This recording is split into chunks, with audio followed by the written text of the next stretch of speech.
അധികാരത്തിൽ കേറാനല്ല, ഭരണം മട്ടിമറിക്കാനല്ല, ഭരണം മട്ടിമറിക്കാനല്ല. ജയിച്ചു വീണ ഈ മണ്ണ്, ജയിച്ചു വീണ ഈ മണ്ണ്.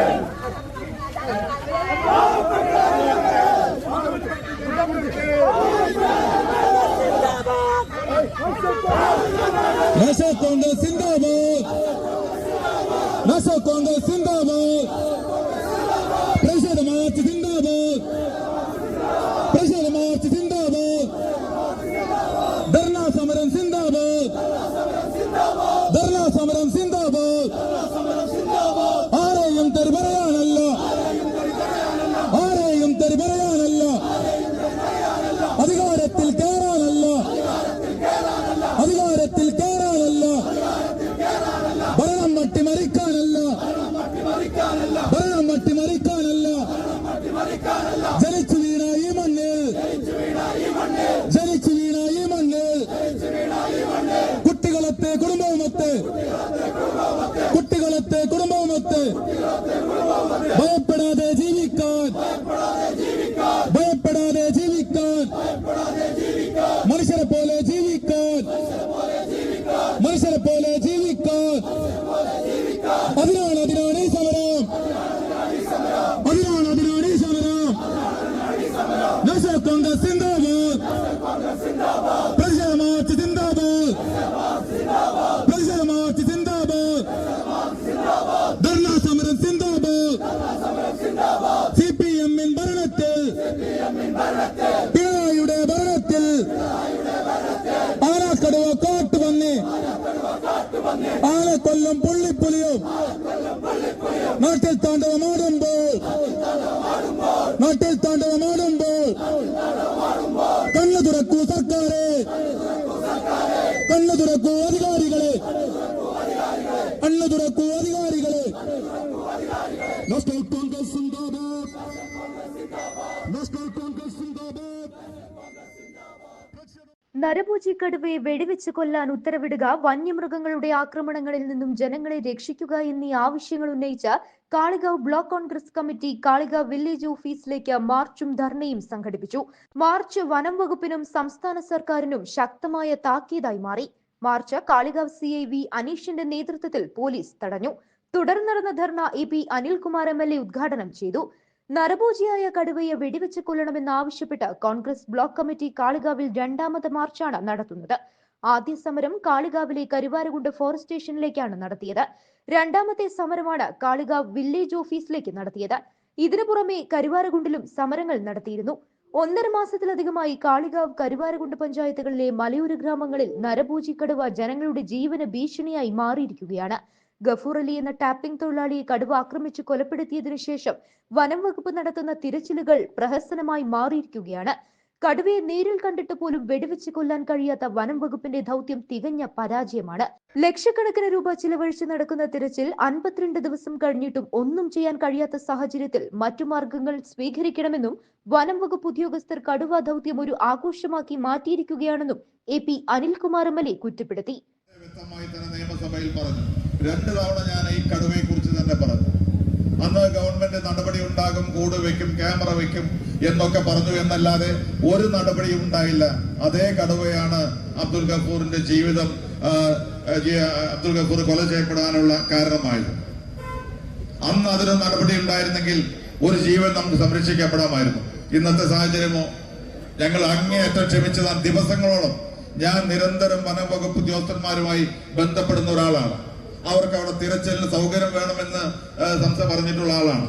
മറ്റു രീതിയിൽ ആരും അവിടേക്ക് കടന്നു ചെല്ലരുത്, അവിടെ ബുദ്ധിമുട്ടുണ്ടാക്കരുത്, അവിടെ അവർക്ക് കടുവയെ പിടിക്കാനുള്ള സൗകര്യം ഒരുക്കി കൊടുക്കണം, അതിനു വേണ്ടി വന്ന ടീം അവിടെ ഉണ്ട് എന്നതുപോലും പലവട്ടം പറഞ്ഞിട്ടുള്ളതാണ്. പക്ഷേ ഇന്ന് ഏതാണ്ട് 1 മാസം കഴിഞ്ഞു. ഞാൻ പറയട്ടെ, 1 മാസത്തിലധികമായി 52 ദിവസമായി കടുവയെ പിടിക്കുന്ന ശ്രമങ്ങൾ നടത്തുന്നു. എത്ര ലക്ഷം രൂപയാണ് ചെലവ്? എത്ര ലക്ഷം രൂപയാണ് ചെലവ്? ഈ കടുവയെ പിടിക്കുന്ന കാര്യത്തിൽ ഗവൺമെന്റ് ആദ്യം മുതൽ തന്നെ ശക്തമായ നിലപാടെടുത്തിരുന്നെങ്കിൽ അതല്ല എങ്കിൽ ഇതിന്റെ പരിധി വെച്ച് മുന്നോട്ട് പോയിട്ടും വനം വകുപ്പിന് പിടിക്കാൻ കഴിഞ്ഞിട്ടില്ലെങ്കിൽ അതിനുള്ള സൗകര്യങ്ങൾ ഇന്നും മറ്റ് നടപടിക്രമങ്ങളുണ്ട്. ഞാൻ ഇതുമായി ബന്ധപ്പെട്ട കുറെ കാര്യങ്ങൾ പരിശോധിച്ചു. ബീഹാറിലെയും അതുപോലെ ഛത്തീസ്ഗഡിലെയും ഒക്കെ പല ഗവൺമെന്റിന്റെ ഉത്തരവുകളും ഞാൻ പരിശോധിച്ചു.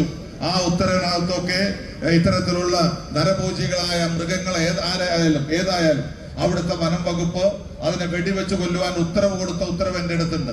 മാത്രമല്ല അവിടെയൊക്കെ ചെയ്തത് അവിടുത്തെ ഫോറസ്റ്റ് ഉദ്യോഗസ്ഥന്മാർ കഴിയാത്തത് കൊണ്ട് വളരെ ഇന്ത്യയിൽ തന്നെ അറിയപ്പെടുന്ന ഇത്തരത്തിലുള്ള വേട്ടക്കാരുണ്ട്. ആ വേട്ടക്കാരെ കൊണ്ടുവന്നിട്ട് പോലും ആണ് ആ സംസ്ഥാനങ്ങളിലൊക്കെ ഇവിടെ അത്തരത്തിലുള്ള വേട്ടക്കാരെ കൊണ്ടുവന്നുകൊണ്ടാണ് ബീഹാറിലും അതുപോലെ മറ്റ് സംസ്ഥാനങ്ങളിലുമൊക്കെ ഇതുമായി ബന്ധപ്പെട്ട വന്യമൃഗങ്ങളെ പിടിച്ചത്. ഞാൻ ഇവിടുത്തെ വനം വകുപ്പ് ഉദ്യോഗസ്ഥന്മാരോട് പറഞ്ഞു, ഗവൺമെന്റിന്റെ തലത്തിൽ പോയിട്ടാണെങ്കിലും നിങ്ങൾക്ക് പരിമിതി ഉണ്ടെങ്കിൽ, വനം വകുപ്പ് ഉദ്യോഗസ്ഥന്മാർക്ക് പരിമിതി ഉണ്ടെങ്കിൽ ഏത് തരത്തിലാണ് ചെയ്യാൻ കഴിയുക?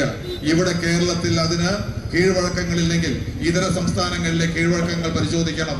എന്നിട്ട് വനം വകുപ്പ് ഉദ്യോഗസ്ഥന്മാരുമായിട്ട് മന്ത്രിയുമായിട്ട് സംസാരിക്കണം.